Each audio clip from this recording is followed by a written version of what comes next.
Good evening.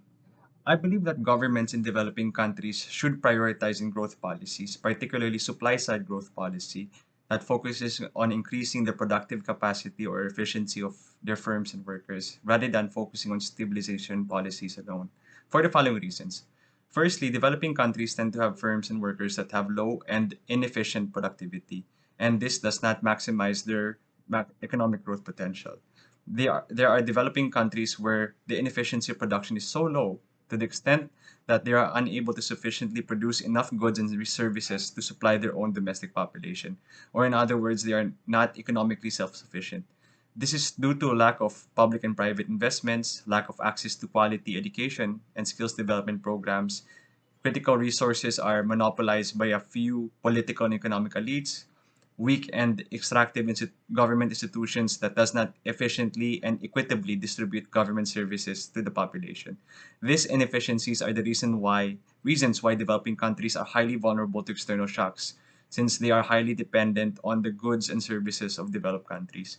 Focusing on growth policies allow governments of developing countries to address these fundamental issues in their economy. Secondly, the wealth gap in developing countries are significantly higher than developed countries, which means more of their populations are earning lower than national minimum wage standards. Focusing on policies that stabilize the economy, such as lowering the income tax, may not be as effective since this does not necessarily incentivize workers to consume more or invest their wealth, considering that they have little wealth to begin with.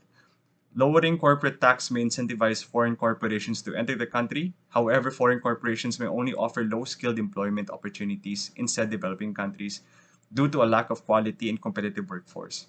Focusing on improving efficiency and productivity of the country will enable developing countries to compete and thereby greatly improve their economic growth rather than merely focusing on stabilizing the economy.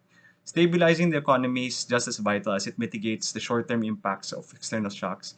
However, developing countries may not be able to fully develop and compete effectively with other countries without investing in supply-side growth. Stabilizing measures such as lowering interest rates and lowering corporate tax may work hand in hand with investments in supply-side growth to improve the competitiveness of developing countries and improve the wealth gap in these developing countries by transforming low-income households to middle-income households. Thank you.